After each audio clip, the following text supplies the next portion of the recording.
Warahmatullahi wabarakatuh. Halo semuanya, perkenalkan nama saya Devi Farida. Saya di sini akan menjelaskan tentang metode ilmiah. Sebelumnya, kita harus mengetahui apa sih perbedaan metode ilmiah dan metode non-ilmiah. Apa itu metode ilmiah? Metode ilmiah adalah cara untuk menunjukkan dan memberikan bukti akan kebenaran suatu teori atau pernyataan terkait dengan yang akan dikemukakan. Suatu penelitian ilmiah akan berhasil dengan baik apabila dilakukan dengan struktur metode ilmiah. Apa tujuan metode ilmiah? Tujuan dari metode ilmiah adalah mencari kebenaran tentang objeknya, dan kebenaran itu bersifat relatif. Alam semesta sebagai objek penyelidik mempunyai aspek yang sangat luas, misalnya aspek fisik, kimiawi, biologis, ekonomis, dan sebagainya. Oleh karena itu, tidak mungkin ilmu ilmiah dapat mencapai seluruh kebenaran mengenai objeknya. Langkah pemecahan atau prosedur ilmiah.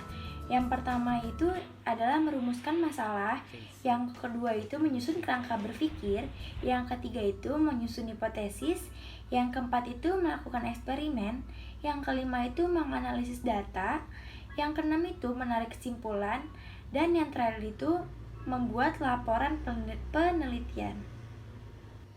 Apa perbedaan metode ilmiah dan metode non-ilmiah?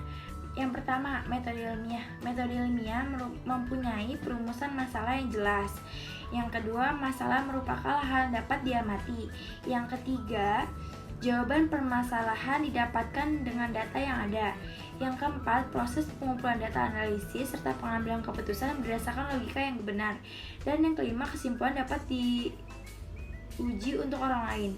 Sementara metode non-ilmiah, yang pertama, perumusan masalah yang kabur atau abstrak. Yang kedua, masalah tidak selalu diukur secara empiris. Yang ketiga, jawaban diperoleh tidak dari pengalaman data di lapangan.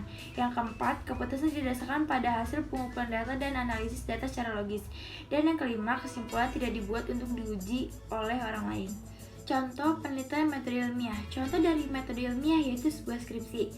Skripsi termasuk jenis karangan ilmiah yang sudah banyak diketahui dan dibuat oleh para sarjana strata 1 yang menyelesaikan studi di perguruan tinggi. Skripsi adalah karangan ilmiah yang wajib ditulis oleh mahasiswa sebagai bagian dari persyaratan akhir pendidikan akademisnya. Contoh judul skripsi dieksis dalam program Mata Najwa Metro TV. Contoh penelitian metode non-ilmiah. Contoh dari metode non-ilmiah yaitu dongeng. Dongeng adalah sebuah karangan non-ilmiah berupa cerita yang tidak benar-benar terjadi. Dongeng biasanya dinikmati oleh kalangan anak-anak yang menyukai cerita mengenai binatang, mitos kerajaan, serta berbagai cerita menarik yang identik dengan unsur menghibur.